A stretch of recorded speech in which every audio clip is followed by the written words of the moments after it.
Afternoon, everyone. Welcome back to Which is the Moon. You get to see this face twice this week, and I do apologize for that. We had somebody lined up as a guest host who was going to talk on this week's topic, and they copped out on us. Everybody did. So today, what I'm going to do is just a short little video to demonstrate a couple of activities that you can do to involve kids of different ages in your practice. So one of the first things that I wanted to show you guys are these wonderful little cards that I got. They're called healing crystal cards. Apparently there's more than one deck because this says deck 1 on it. Oop, there you go. I don't know where they came from. Somebody gifted them to me, but I love them. And this is a really good way to start introducing young kids. I would say maybe ages, 5 to maybe 10 or 12 even. With the different stones. So each stone has some characteristic of the stone. It tells a little bit about the properties, the chakra correlations, and a picture of each crystal. So like this one's rainforest rhyolite. This one's really cool. So these are really neat.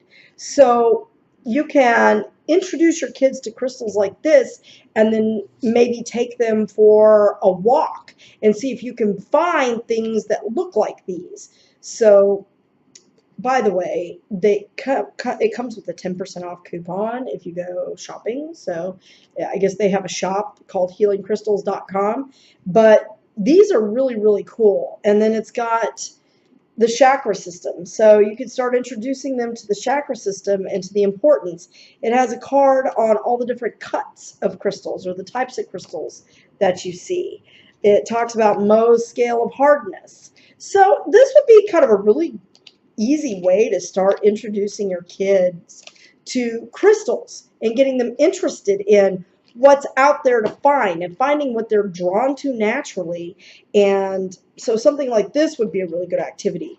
Of course, taking a nature walk is an excellent way to involve the entire family because you can see what your family is drawn to. You can see what your kids are drawn to. If they pick up a rock, bring it home, talk about it, look at it, maybe use these and see if you can tell what type of rock it is. Maybe even if you have a local ag extension, a lot of times they'll have a geological department and you can find out. I'm sorry, I'm having a hard time getting these back in the box. It's been that kind of a day, folks, so I'm just going to set it down. Now, another activity that you can do with really young kids is getting some popsicle sticks like these. These are just regular little craft sticks. I like to get the big fat ones because it's good for little chubby hands. But you can either work on the OMs on these, and I have done a video on my personal channel where I pry-rode the different OM onto the sticks, and then you throw them out there and you can use them for that. But you can also do runes on here. So getting them to color, so you would just need crayons or markers and have them draw their own rune sticks and begin kind of working with those. And again, that's going to be an older kid. So what can you do with the younger kids? Well, coloring, anything. Get some of those little mandala color sheets and start having your kids color those. Ask them what mood they're in. Get them drawing and using various different colors at a really, really young age. Another activity that I think is a really neat one that I want to try with some kids someday. My kids are all older, so, this won't work. Now, this might work for an older kid too, but I'm thinking the age where they're starting to learn to read and write. You can get these wonderful make-your-own flashcards. They are made by Trend Enterprises Incorporated. I bought these at Office Max, okay? But I'm sure you can find them in any teaching store or anything like that. And what's neat about them is they have kind of you can't really tell in the camera, but a glossy side, and then they have like a paper side. And what's really cool about these is you can either use them this size or you can cut them in half. And what I was thinking you could do with these is let your kids make their first tarot deck. Get out your favorite deck of cards and just start with the major arcana and have them draw their own interpretation of the cards. Let them see it. And as you do that, talk about it. What do you think this card means? Oh, take a look at this. There's a little crayfish in the water. What do you think that means? He's kind of half in, kind of half out. And start introducing your kids to that. But kids love to create their own stuff. So using, again, just crayons or colored pencils or markers, get them drawing, even if they're not a good artist. God knows I am not a good artist at all. So, you know, something like this to me can be a little intimidating. The kids tend not to have that kind of fear. But it's a really good way to get them interested in what you do and get them interpreting things on their own, getting them to give their own interpretations through their art, and it's a great way for them to express themselves. Plus, they'll be really proud to use it because they made it themselves. I talked in the video I did earlier this week on how to make their own wand. When you're out doing a nature walk, let them pick up a stick. Ask them, what type of wood do you think this stick is? What kind of tree do you think this comes from? What are some of the characteristics of that type of tree? You know, for me, I have a lot of oak around me, so oak tends to be one that we use a lot. Oak tends to be a very hard wood, and it's very strong. Oaks, to me, are very sturdy.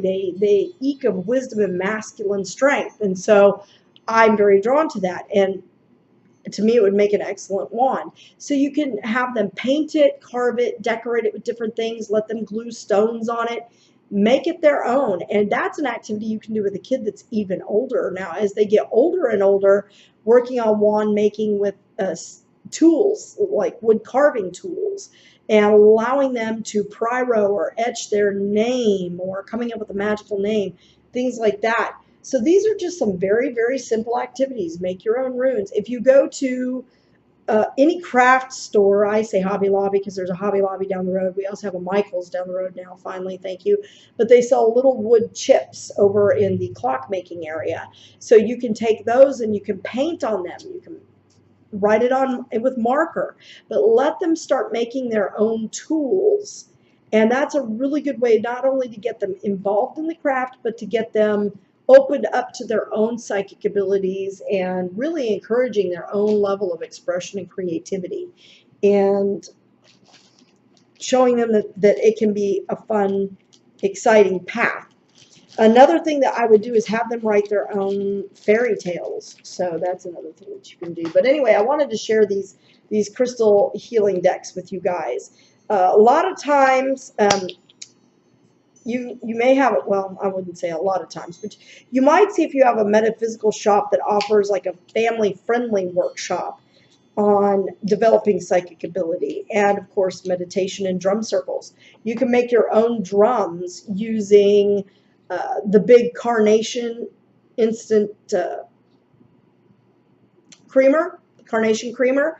Those big containers really make great drums. So having them decorate their own drum and doing your own family drumming circle would be fun for a lot of different ages. A toddler absolutely would love that. So anybody up from 1 to 2, you can help them with the glue. You can glue it on there. You can let them color it however they want and just teach them how to hit the drum, and that would be a really neat activity too.